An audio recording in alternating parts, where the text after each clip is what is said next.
Shalom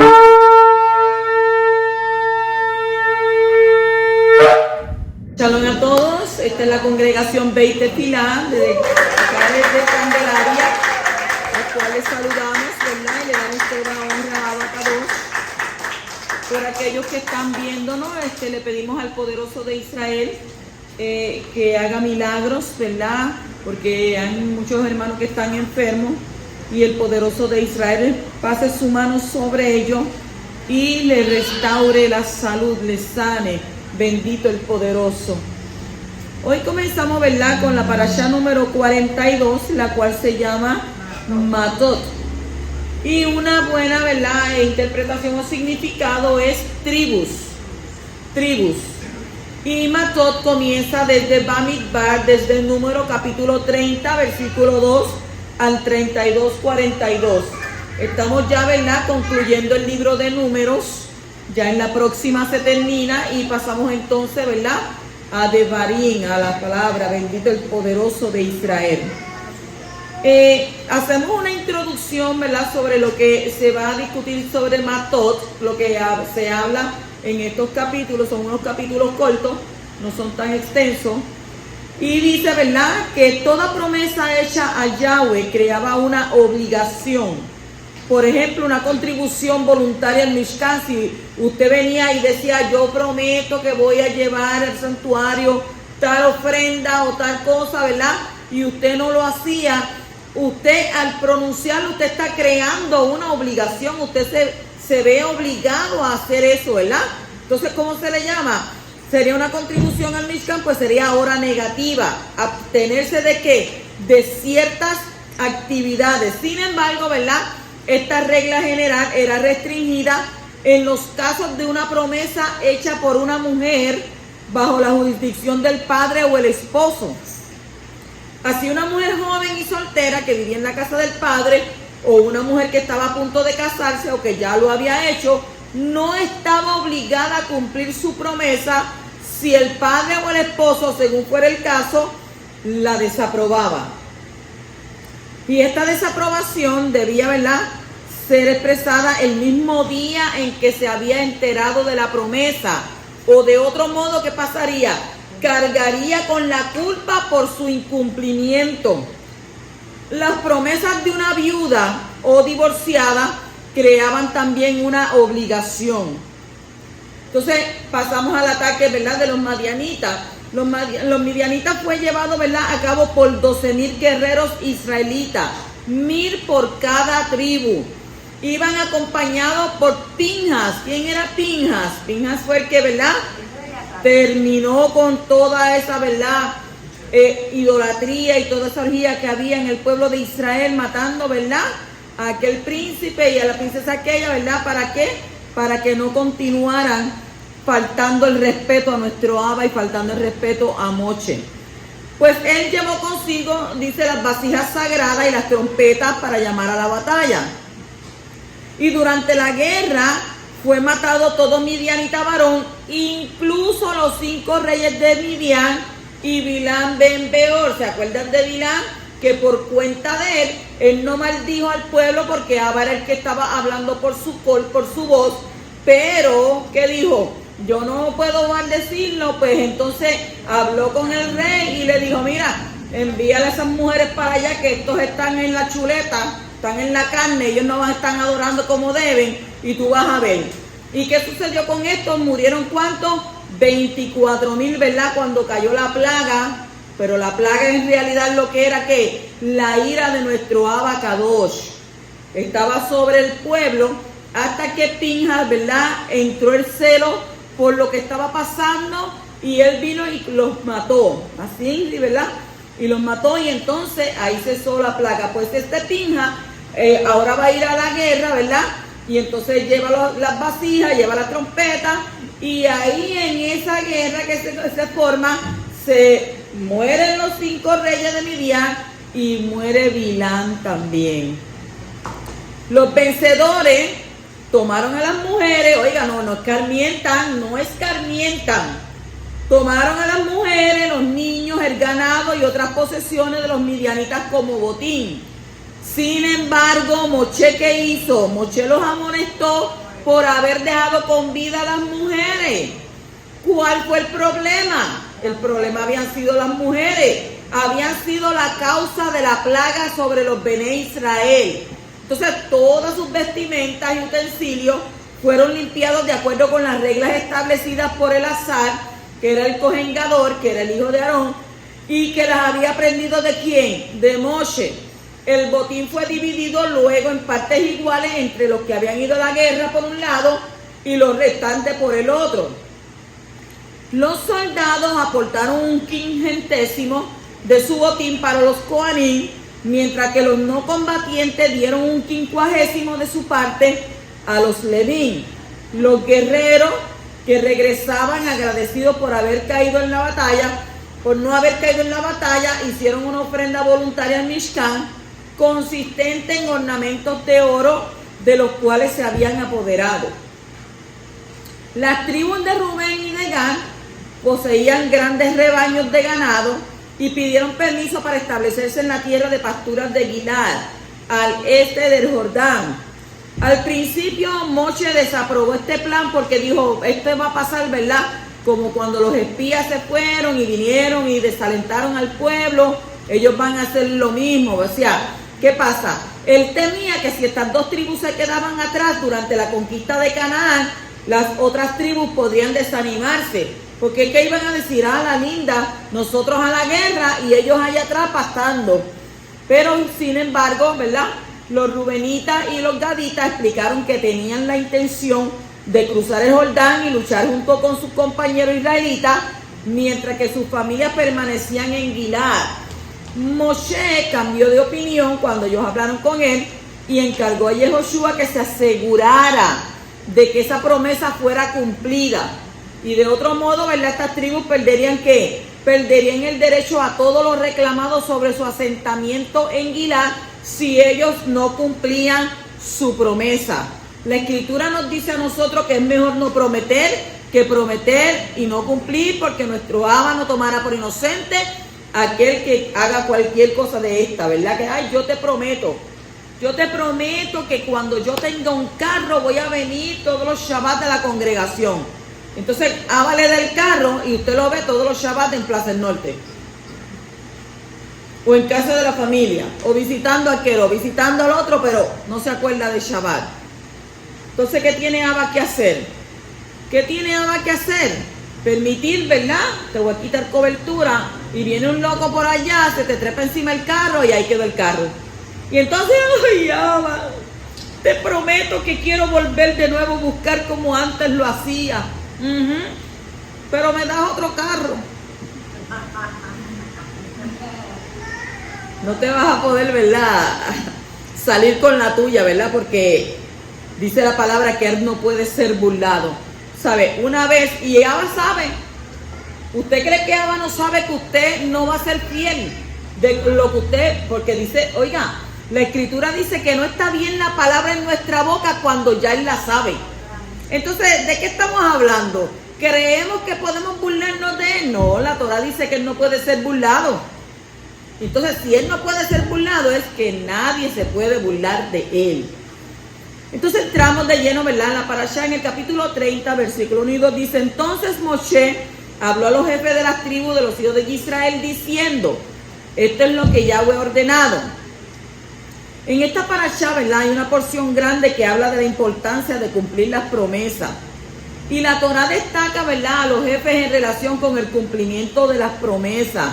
Y esto nos enseña en primer lugar que un jefe tiene mucha más responsabilidad para cumplir sus promesas que el resto del pueblo. Porque él representa a Yahweh ante el pueblo. Si un jefe no cumple con sus promesas, el pueblo tendrá una imagen equivocada del Padre Celestial que le ha puesto como su representante. Y también significa, ¿verdad?, que una sociedad tiene que ser fundada ¿sobre qué? Sobre fidelidad, especialmente entre los líderes. Usted cuando prometa algo, sea fiel a lo que promete y hágalo. Porque usted piensa, aunque usted piensa que usted nadie lo está viendo, pero siempre hay ojos que lo ven. El poderoso lo está viendo. Así que cumpla su promesa. Entonces, es posible servir a Elohim de dos maneras.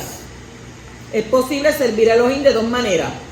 Se puede servirlo sobre en alas de Elohim, regocijándose en el cumplimiento de una mitzvah, en el cumplimiento de un mandamiento, sin ningún pensamiento de recompensa.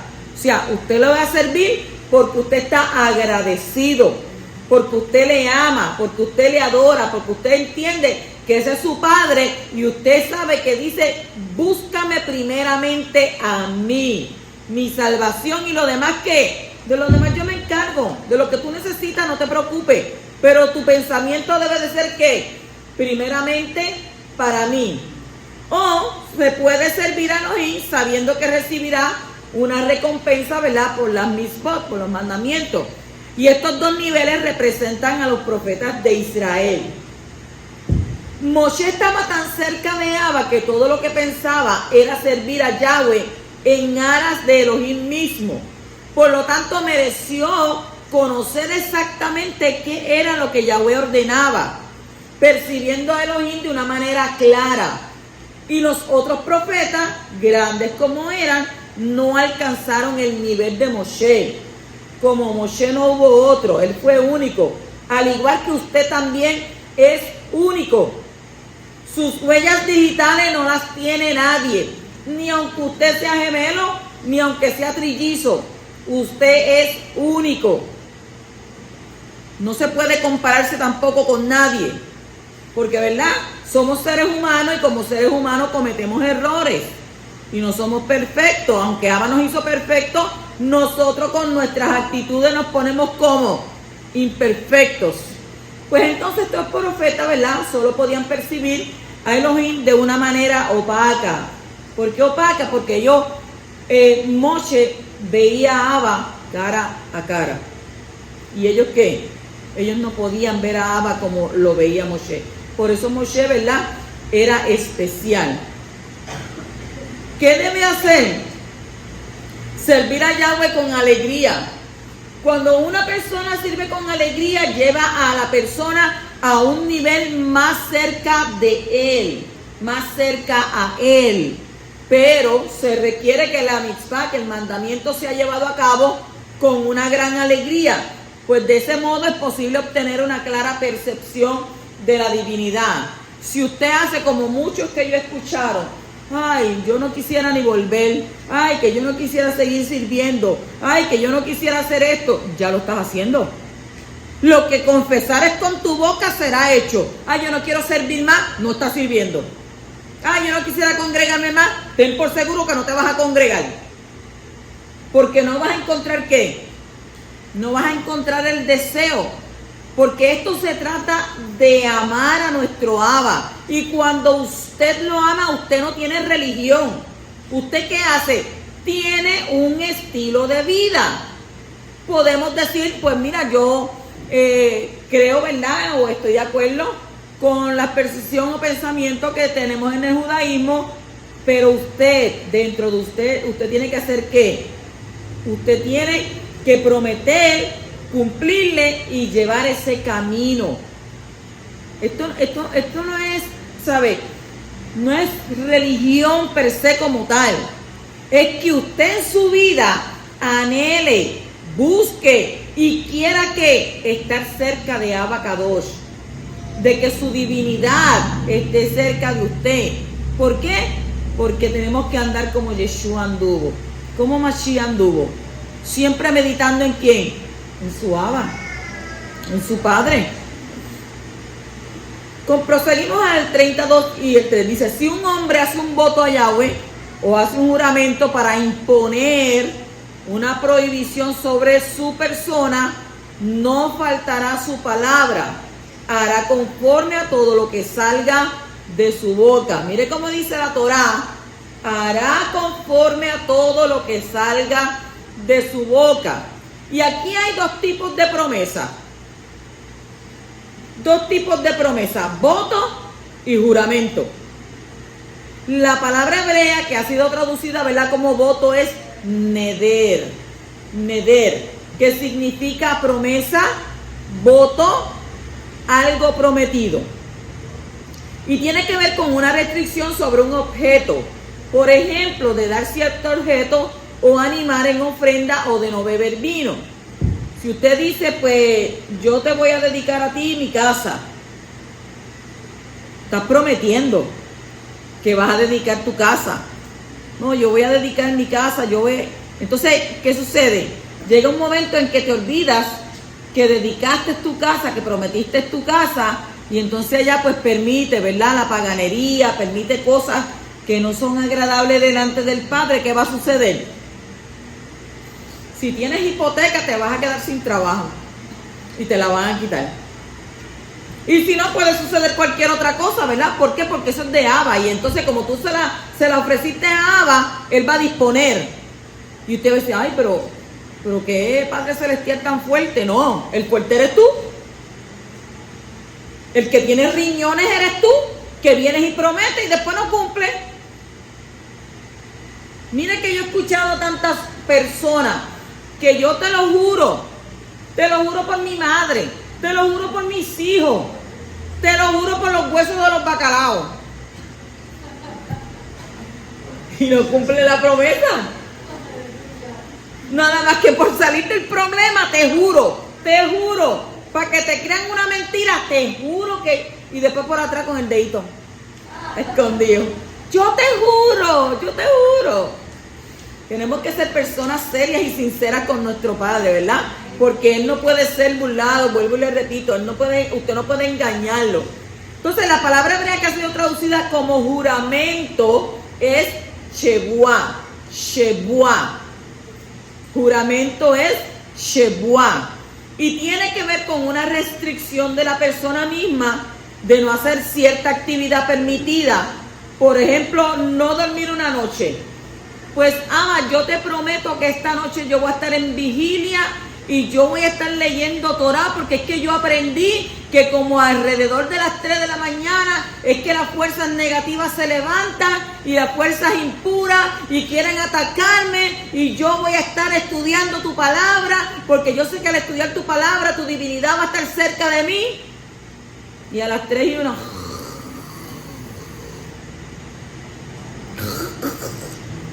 se ronca la bendición, se olvida.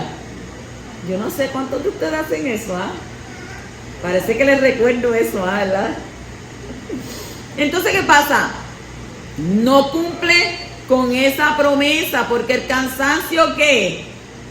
Antes de usted hacer eso, usted dígale: Padre poderoso, tú sabes el día que yo he pasado. Yo necesito que tú me des la fuerza. Yo necesito que tú me des la fortaleza, y yo necesito que tú seas mi reloj, que mis ojos abran ¡ping! A esa misma hora que yo te pregunté y te dije, no, a esta hora lo voy a hacer, a esa misma hora. Oiga, yo no pongo reloj en mi casa. Yo cuando oro, yo le digo, levántame a las 6. O levántame a las 3. Y tenga por seguro que escucho un ruido que caigo despierta. Y le digo, gracias, Padre, porque tú me levantaste. Y a veces, ¿verdad? El gallo se va por allí detrás del cuarto mío y empieza a cantar. ¿Cuánto les pasa eso? ¿Cuántos tienen animales? El gallo va ahí. Y yo digo, pues mira, eso es que Abba, ¿verdad? Lo permitió. Entonces, con este texto viene después de las leyes sobre sacrificio, que se interpreta que la persona que hace una promesa de sacrificio está obligada a cumplirla en la siguiente fiesta señalada cuando visite el templo, cuando visite el Mishkan. Yo me acuerdo que en años pasados, ¿verdad? Cuando yo era más nena, sigo siendo nena, pero un poquito más grande, ¿verdad? ¿Verdad, Hilda? Seguimos siendo nena, pero un poquito más grande. ¿Qué sucede? En esos tiempos nosotros veíamos, ¿verdad? Por lo menos yo a mi madre veía que ella se ponía como un saco brown o como un saco azul y se barraban unas pelotas ahí. Entonces yo siempre decía, ¿pero qué es eso? Y entonces ellos decían, es una promesa, ¿verdad? Que estamos enviando. Y estaban ahí con el mismo saco ese 3 meses. Porque era promesa, ¿verdad? Pues entonces, ¿qué pasa? Aquí dice Rabbi Behai, menciona 3 momentos recomendables para hacer promesa. 3 momentos recomendables para hacer promesa. Número 1, Cuando uno tiene hábitos pecaminosos y desea arrepentirse de ellos haciendo que una promesa, por ejemplo, el glotón. El glotón puede prometer no comer carne durante un tiempo. Un bebedor puede prometer no beber bebidas alcohólicas. Y un codicioso puede rehusar regalos. O sea, si usted está viendo que usted está comiendo desenfrenadamente y usted hace una promesa y usted dice, ay no, yo me arrepiento de esta glotonería que yo tengo que parar con esto. Ava, yo te prometo que voy a dejar de comer estos platos tan grandes. Pero entonces acuérdese que los platos van a llegar más grandes. Van a llegar más grandes. ¿Y qué va a pasar usted? ¿Qué va a hacer usted? O si usted viene y dice, no, ya yo no voy a beber más nada, que esto, aquello. Ahí entonces cuando todas las cosas, ¿verdad? Que usted dice que usted va a ¿qué? A prometer para no hacerla, es cuando más rápido le llega. Si usted, ¿verdad? Le gusta pues de vez en cuando codiciar y mira para allá y esto, aquello. Entonces, ¿usted qué hace? Usted tiene que rehusarse, ¿verdad? Decir, yo no quiero ser de esta manera, yo no quiero ser de esta forma, yo quiero cambiar, yo quiero que tú me ayudes. Oiga, pero no lo diga y no lo haga. Porque estamos hablando de ¿qué? De las promesas, de los juramentos, de los votos. Número 2, si hay una oportunidad para cumplir un mandamiento, cumplir una mitzvah, uno puede declarar bajo juramento cumplirla para no perder la oportunidad. ¿Cuántos juran? La Escritura dice, ¿verdad?, que usted sí puede jurar. Usted puede jurar por el poderoso. Pero también dice que no jure por el cielo ni por la tierra. O sea, ¿por qué? Porque el cielo es ¿qué? Es el trono y la tierra es ¿qué? El estrado, ¿verdad? Entonces, ¿qué sucede?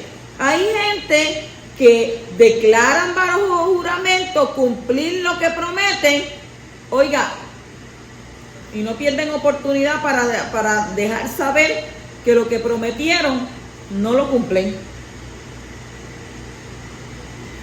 Imagínense que nosotros tenemos la oportunidad, ¿verdad?, de que cuando venga Mashiach nos levante, irnos con Él.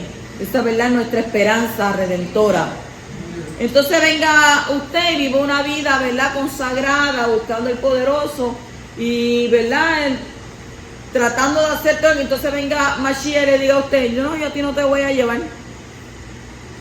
A ti no te voy a llevar porque tú no estás haciendo las cosas. No, sí, pero si yo estoy haciendo lo que debo de hacer.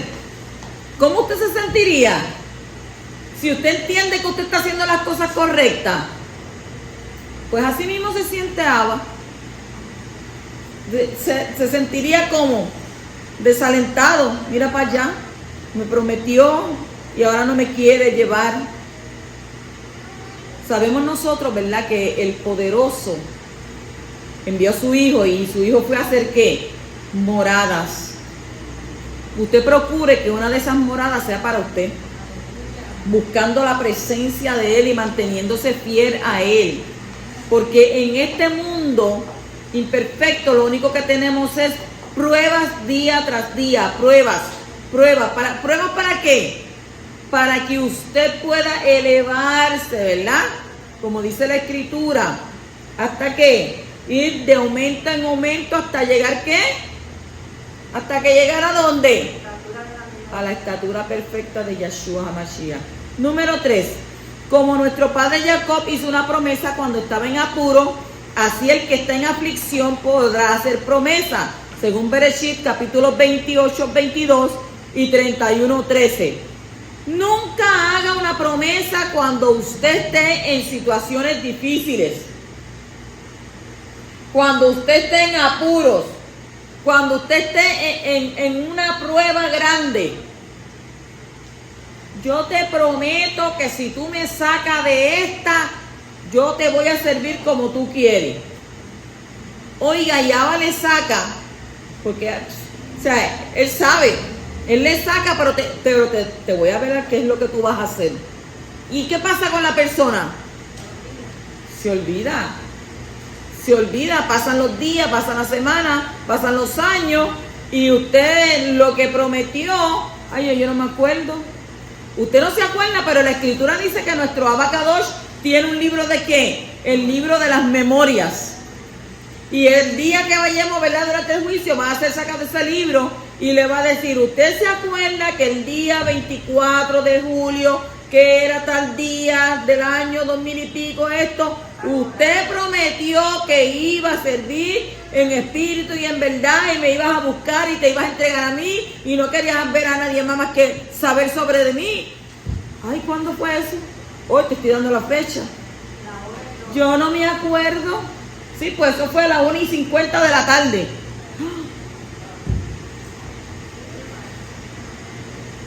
En Devarim capítulo 23 y versículos 21 al 23 está escrito, miren lo que dice: cuando hagas un voto a Yahweh tu Elohim, no tardarás en pagarlo, porque Yahweh tu Elohim ciertamente te lo reclamará.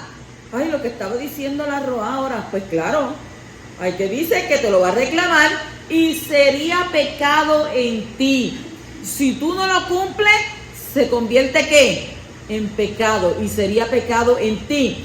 Sin embargo, si te abstienes de hacer un voto, no sería pecado en ti. Lo que salga de tus labios, cuidarás de cumplirlo, tal como voluntariamente has hecho voto a Yahweh tu Elohim, lo cual has prometido ¿con qué? Con tu boca. Lo que has prometido con tu boca, cúmplelo. ¿Qué dice el Salmo 22:25? Que está ahí escrito: de ti viene mi alabanza en la congregación. ¿En la casa? En la congregación. Mis votos cumpliré delante de los que le temen. O sea, la Torá destaca la importancia en cuanto al cumplimiento de una promesa. Y es interesante ver, ¿verdad?, la conexión entre perforar o herir y el hecho de no cumplir una promesa. El que no cumple su palabra causa una herida y una perforación. ¿En dónde? En la imagen de Yahweh. Si el hombre no cumple su palabra, causa una herida en su función de reflejar el carácter de Yahweh, porque el poderoso no puede quebrantar su palabra y el hombre fue creado ¿qué? A su imagen. En Eclesiastés, en el capítulo 5, versículo 1 al 7, está escrito: guarda tus pasos cuando vas a la casa de ¿quién? De Elohim, y acércate a escuchar en vez de ofrecer el sacrificio de los necios, porque estos no saben que hacen el mal. No te des prisa en hablar, ni se apresure tu corazón a proferir palabras delante de Abba, porque Yahweh está en el Shamayim y tú estás en la tierra. Por tanto, sean pocas tus palabras, porque los sueños vienen de la mucha tarea y la voz del necio de las muchas palabras. Cuando haces un voto a Yahweh, no tardes en cumplirlo, porque dice ahí que, porque Él no se deleita en los necios. El voto que haces, cúmplelo. Es mejor que no hagas voto a que hagas voto y no los cumplas. No permita, ¿verdad?, que tu boca te haga pecar y no digas delante del mensajero que fue un error. Y usted dice, ¿pero qué mensajero? ¿Qué mensajero? ¿Usted cree que usted está solo? Que no está solo. Hay alguien que está todo el día como un secretario ahí escribiendo. Todo lo que usted hace durante todo el día, ahí. Entonces, ¿qué sucede? ¿Por qué ha de enojarse Yahweh a causa de tu voz y destruir la obra de tus manos? Porque en los muchos sueños y en las muchas palabras, dice ahí en la Torah, hay vanidades. Tú, mire cómo te dice, tú, sin embargo, teme a Yahweh. Entonces Yahweh toma en cuenta que nuestras palabras mucho más de lo que pensamos. Y es mejor que no hagas voto a que hagas voto y no los cumplas. Porque Abba es una cosa seria. ¿Sabe? Usted promete, no cumple, entonces usted va a pagar. Y eso no es de que cuando vaya allá arriba, no. Usted allá va a dar cuenta, pero las vas a pagar aquí. Y a veces nos pasan situaciones y decimos, ay, yo no sé por qué me está sucediendo esto. Ah, pero mira más atrás, qué fue lo que prometiste, qué fue lo que dijiste, el por qué te está aconteciendo ahora, qué fue lo que hiciste y te olvidaste. Porque Abba no se olvida de nada, absolutamente de nada. Continuamos en el capítulo 31 y versículo 6, dice, y Moshe los envió a la guerra, 1000 de cada tribu, y a Pinhas, hijo de Cohen Elazar, a la guerra con ellos, con los utensilios sagrados y las trompetas en su mano para la alarma. Tuvieron que llevar utensilios sagrados a la guerra. Según Rashi se dice que se trataba del arca y la placa de oro del sumo Cohen. ¿Qué decía la placa de oro? Kadosh le Yahweh, ¿verdad? ¿Junto con qué? Junto con los cuernos, junto con las trompetas. Entonces, esto nos enseña que fue una guerra que fue una guerra espiritual. Y usted va a decir, ¿pero cómo va a ser? Sí, porque más adelante vemos como ninguno de los hijos de Israel había muerto en esa guerra. En el versículo 49, fueron protegidos sobrenaturalmente. ¿Qué llevaban ellos? El arca.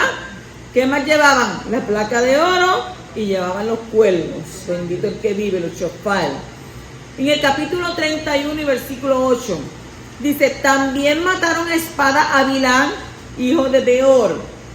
Bilán recibió parte de la venganza de Yahweh por haber dado consejo para hacer pecar a los hijos de Israel. El que causa que otro peque tendrá su castigo. Él fue muerto específicamente por Pinhas. Bilán corrompió el pacto, pero Pinhas lo preservó, dándole a Pinhas el poder de vencer a Bilán. O sea, si usted no lo sabía hasta ahora, ahora lo sabe. Quien mató a Bilán fue Pinhas. Abba le dio el poder de poder vencerlo. En el capítulo 31 y versículo 16 dice, he aquí estas fueron la causa de que los hijos de Israel, por el consejo de Bilán, fueran infieles a Yahweh en el asunto de Peor, por lo que hubo plaga entre la congregación de Hashem. ¿Por qué dice Moshe que las mujeres de Midian habían causado la fornicación en Israel, cuando en el capítulo 25:1 dice, solamente que se mencionan que las mujeres, ¿de dónde? De Moab. Pero en realidad eran tanto las mujeres moabitas como ¿quién? Como las midianitas que lo habían hecho. O sea, no fueron solamente las moabitas. ¿Qué rey era el que estaba? ¿De qué pueblo era? El rey que vino a buscar a Bilán. ¿De qué pueblo era? De Midian. De Midian. Entonces, ¿qué pasa? Pero estamos viendo que no solamente las midianitas fueron a ¿qué? A hacer caer a los hombres de Israel, sino también que las moabitas. Ellas también, ¿verdad? Habían hechos que cayeron. En el capítulo 31 y versículo 21 dice, y digo al Cohen Elazar a los hombres del ejército que habían ido a la guerra, este es el estatuto de la Torá que Elohim ha mandado a Moshe.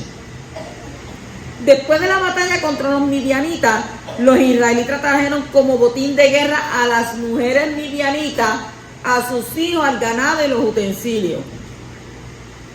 La gente como que no aprende, ¿verdad? Entonces Moshe se enojó, pues supuso que se estaba llevando a cabo otro acto inmoral debido a las mujeres midianitas cautivas, dado que perdió la paciencia, creyendo que sería muy difícil efectuar la purificación necesaria para más inmoralidad, olvidó las leyes de inmersión de los utensilios. Y ahí lo dice la Torá. ¿Quién fue el que hizo esto? Que explicó las leyes. Elazar, ¿verdad? Elazar, el Cohen Gadol, explicó las leyes, dado que el Cohen Gadol es el símbolo de la pureza y de la expiación. ¿Entendieron eso?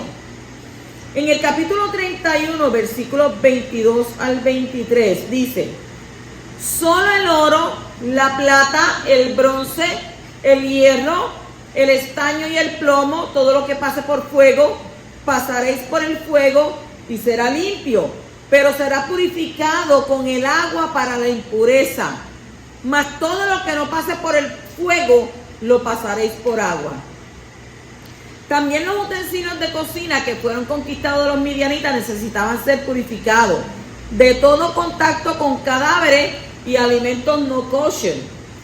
Y hay dos elementos que son utilizados para la purificación. ¿Cuál es? El agua y el fuego. Entonces la tierra fue purificada por agua la primera vez. ¿Cuándo fue? En el Mabul, ¿verdad? En el diluvio.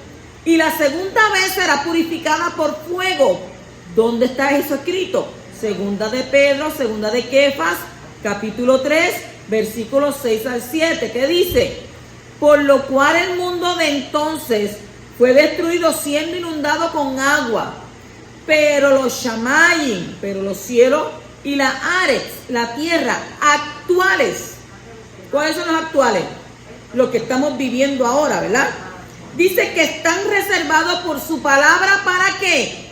Para el fuego. Así que guardados para el día del juicio y de la destrucción de los impíos. Por lo tanto, hay dos maneras de purificar los utensilios. ¿Por medio de qué? Por medio del fuego y por medio del agua. Y usted dice: ay, pero es en serio que este mundo va a ser, dice que va a arder como estopa. Este mundo va a arder como estopa. ¿Qué sucede? En este momento, ¿verdad? Nosotros estamos viendo cómo las temperaturas en esta isla se han alzado a unos niveles nunca antes vistos, a 111. O sea, eso usted puede decirlo en Estados Unidos, que en Estados Unidos allí sí se pueden notar las estaciones. Allí las estaciones usted las ve, ¿verdad? Que si es invierno, invierno, que si es verano, que si es otoño o es primavera. Aquí en Puerto Rico es tropical. Todo el tiempo. En algunos momentos, ¿verdad?, que se mete un frito, pero es porque viene, ¿qué? De los Estados Unidos, ¿verdad? Viene, pues mira, se va a meter una ola de frío, esto, aquello. Pero somos país tropical.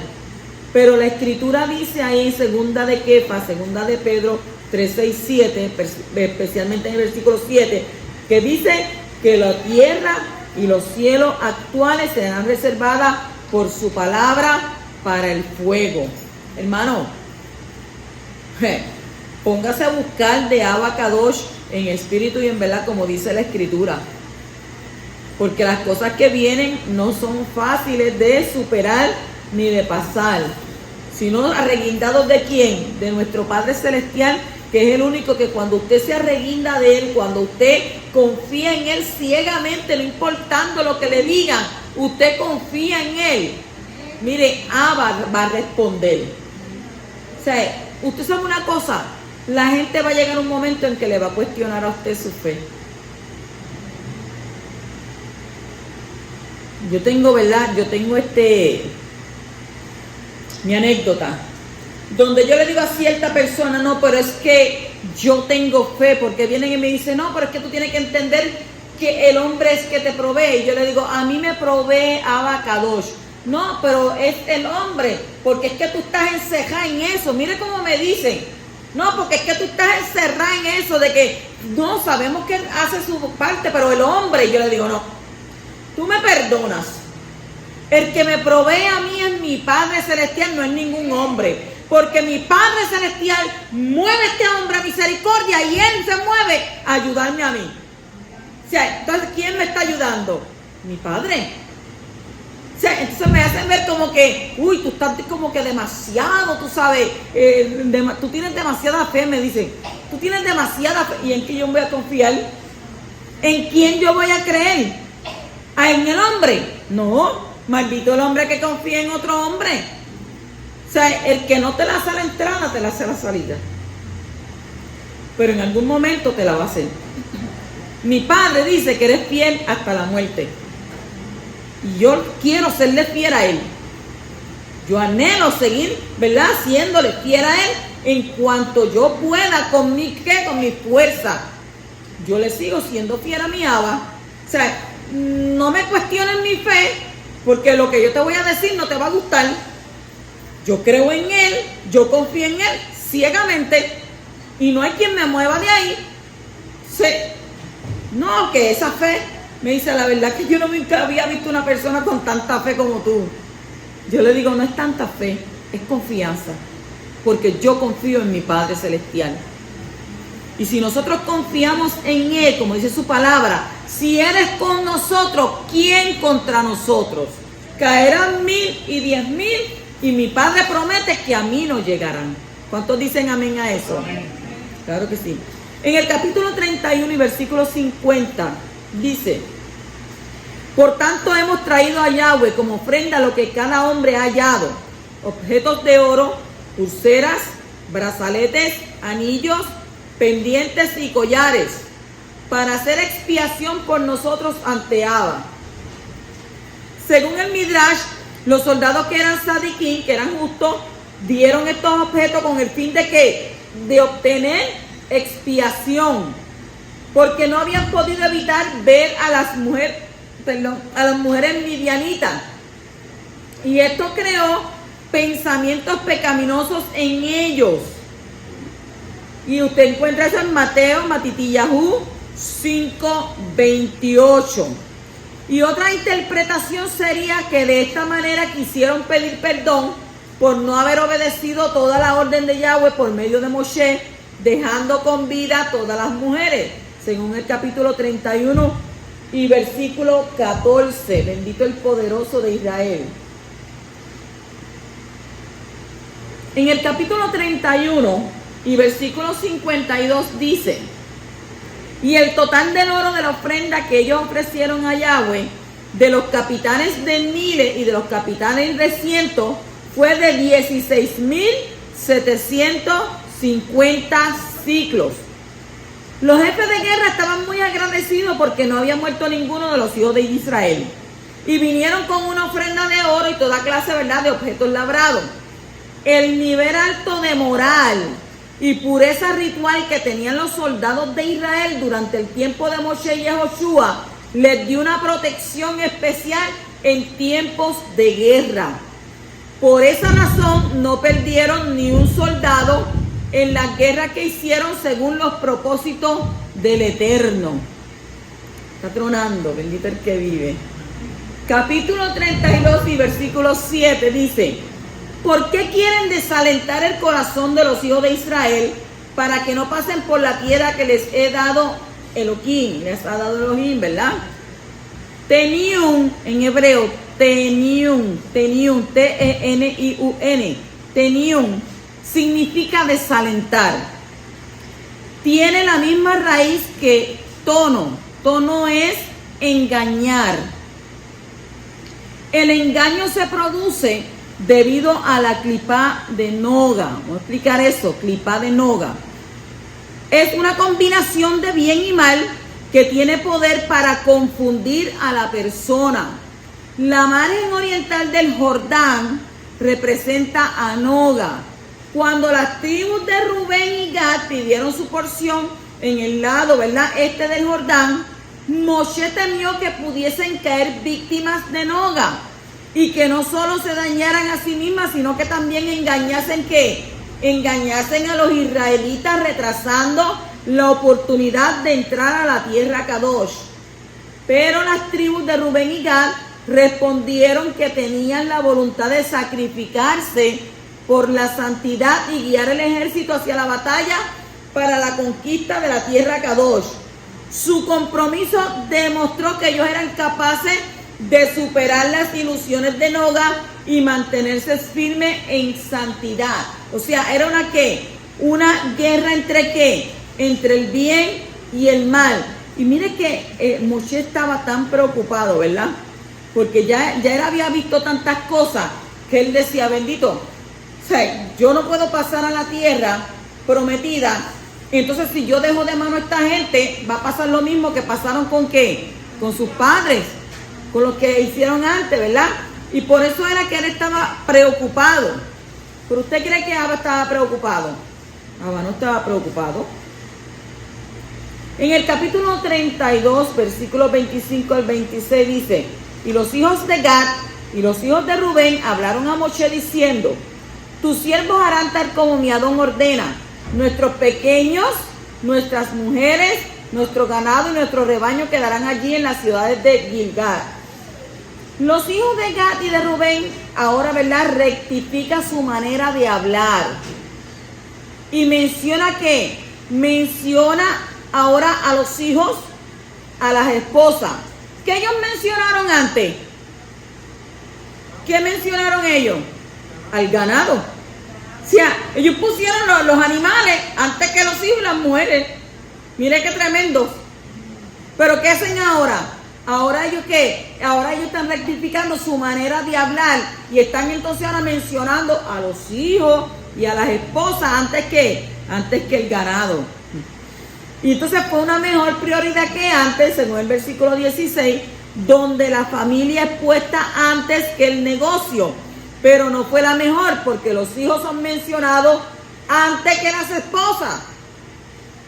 Un buen esposo pone a la esposa por encima de los hijos. Primero la esposa, luego los hijos y luego es el ganado. ¿Qué hicieron esta gente? El ganado, los hijos y las esposas. Qué tremendo. En vez de ser, ¿verdad?, la esposa, los hijos y luego el ganado. Qué tremendo, ¿verdad? Uno aprende con esto. Yo no sé usted, pero uno leyendo la Torá y leyendo estas historias, uno aprende y uno dice: wow, pero ¿qué nivel tenían esta gente? Que eran unos niveles que eran inalcanzables, porque usted dice todo lo que el poderoso hacía, y miren ellos su forma de actuar, su forma, ¿verdad?, de dirigirse, eran demasiado. En el capítulo 32 y versículo 33 dice: y Moshe dio a los hijos de Gad y a los hijos de Rubén y a la media tribu de Menashe, hijo de Yosef, el reino de Sihón, rey de los amorreos, y el reino de Og, rey de Bashán, la tierra con sus ciudades, con sus territorios y las ciudades de la tierra circunvecina. La media tribu de Menashe no pidió ese terreno, sino que fue ordenado ¿por quién? Por Moshe. Ellos no lo pidieron, Moshe se los dio. ¿Quién recibió la mayor parte de la tierra? Menashe, la tribu que más había crecido entre los últimos censos, porque usted sabe que se estaban haciendo censos después que murieron, ¿verdad?, tras la plaga. Pues la tribu que más había crecido fue la tribu de Menashe. Y entonces él tenía un potencial de crecimiento muy grande por la palabra de Jacob, que está escrita ¿en dónde?